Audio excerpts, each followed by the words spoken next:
Fatos e versões. O que vai impactar na sua vida agora no Café com Política. No Café com Política de hoje, a gente conversa com o vereador reeleito Gabriel Azevedo, que é do Patriota, e atualmente líder da bancada na Câmara Municipal de Belo Horizonte. Oi, Gabriel, bom dia.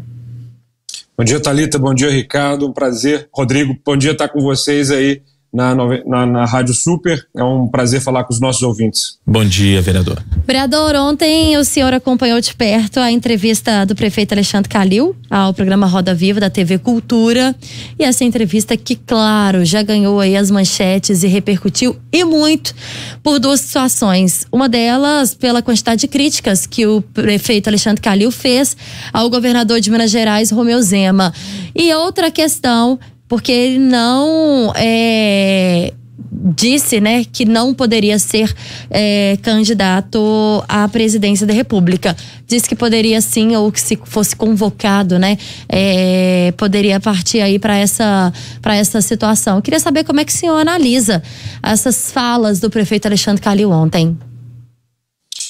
De fato, nos últimos dias eu estive em São Paulo justamente para dar aula para os candidatos eleitos na Escola de Política onde eu sou professor, Renova BR. Foram 151 entre prefeitos, vereadores, e agora vem uma preocupação da instituição para formar essas pessoas para um mandato eficiente.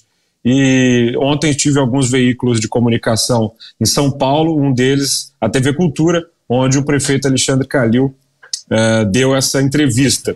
Eu acho que o foco foi totalmente 2022.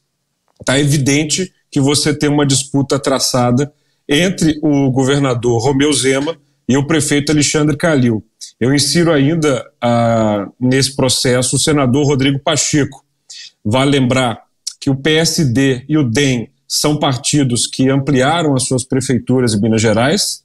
O governador Romeu Zema, do Partido Novo, nessa eleição, na verdade, teve, salvo engano, eleitos 4 vereadores apenas, mas os 3 são os personagens de 2022. Eu acho que essa foi a tônica do programa Roda Viva. Acho que tanto o Romeu Zema quanto Alexandre Calil só não serão candidatos a governador se não quiserem, uma vez que pode surgir outras possibilidades para ambos no cenário nacional. O senhor pensa até, de repente, numa disputa entre os dois no cenário nacional, porque o Partido Novo já cogitou, quem sabe, lançar o governador Romeu Zema candidato à presidência. O prefeito Calil não descartou a possibilidade de disputar, e ele até usou a expressão, se o partido carregar. Como é que seria isso, hein? Olha, se a gente fosse tentar definir o Brasil de 2018 após as eleições de 2016, muitos equívocos seriam cometidos como foram. As pessoas passaram a imaginar que pelo fato do PSDB ter eleito muitas prefeituras e Geraldo Alckmin ter começado uma costura com outros partidos, ele teria saído na frente. Muita gente citava candidatos como o próprio Lula, que não foi. A verdade é que tem muita água para passar debaixo da ponte nos próximos 2 anos. Eu acho que nós temos como principal fator a economia. No final desse ano, você tem o fim do auxílio emergencial, um desemprego que cresce, um governo federal que não apresenta entregas para a população, e pelos próximos 2 anos eu acho que esse será o principal fator. Ainda, da mesma forma que em 2018 a principal corrente foi o antipetismo, e ela deu muito tom naquela eleição, haverá em 2022 o antibolsonarismo, seja ele uma força do tamanho que tiver. Mas é uma corrente que certamente vai acontecer. E eu acho que sim, o Partido Novo pode cogitar o próprio Romeu Zema como candidato, vice. Eu acho que o grande problema ali é que o Amoedo certamente é o candidato a presidente do partido, como foi da última vez. E no caso do PSD, eu acredito que é ainda mais complexo, porque você tem o Gilberto Kassab articulando uma questão ainda mais nacional. E isso tem muita variável. Vamos falar, vereador, agora da Câmara Municipal de Belo Horizonte. Afinal de contas, o senhor foi reeleito, mas a gente tem aí também um número considerável de renovação, né? Como receber esses novos vereadores e como fazer uma Câmara daqui para os próximos 4 anos?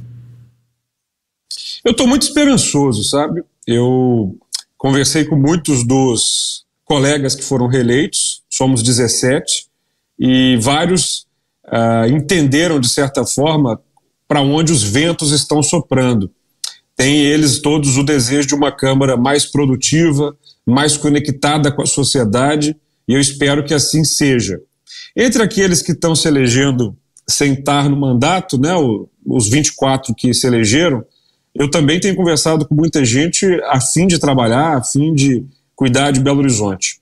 O meu papel pelos próximos 4 anos, e isso está definido não apenas por mim, mas escutei isso muito das pessoas durante essa campanha, é o de construção, é o de diálogo, é o de canalizar a minha energia política na direção da criatividade com ideias para a cidade, sair dessa crise, na direção da construção e na amarra política para que a gente não desperdice tempo em brigas. Então, pelos próximos 4 anos, eu quero muito criar uma forte união na Câmara Municipal, em diálogo entre os 41 vereadores e também com o Poder Executivo, porque problema a gente tem de sobra e a sociedade deu um recado claro nessa eleição. Tão cansado, tá todo mundo cansado, de saco cheio em relação aos políticos que ficam na gritaria na internet, aos extremos, e o eleitor foi muito pragmático em escolher gente mais moderada, tanto à centro-esquerda quanto à centro-direita, ao próprio centro, mas podando das escolhas os extremos que gritam muito e não oferecem nada. O meu papel dessa vez vai ser falar menos e fazer ainda mais. O senhor falou aí no Poder Executivo e falou também que conversou muito com os vereadores que foram reeleitos, está conversando com aqueles que foram eleitos para o primeiro mandato.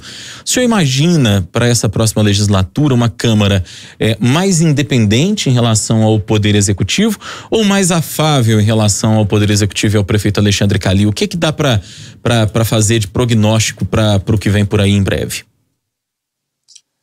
Olha, eu acho que o que vem pela frente é uma Câmara mais responsável. Isso é o que eu tenho sentido. Responsável no sentido de entender que a cidade tem desafios enormes. A mobilidade ainda é um problema que precisa ser resolvido na nossa cidade. Acho que nós vamos mais a fundo conseguir deixar claro para a população onde é que estão os erros, mas também não ter um papel apenas de criticar o Poder Executivo e oferecer soluções.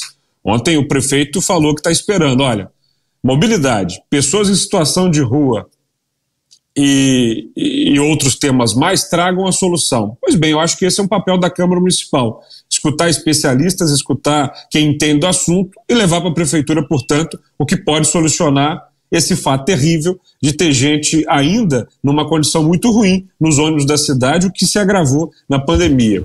A economia precisa se reerguer, então nós temos que entender quais foram os setores mais prejudicados por essa crise e estender benefícios ou ações que recuperem essas partes da sociedade. Você tem aí comércio, empresas, uma série de empreendedores que foram muito prejudicados e o poder público tem que fazer a sua parte. Então eu acho que a Câmara vai ser mais responsável de 2021 a 2024.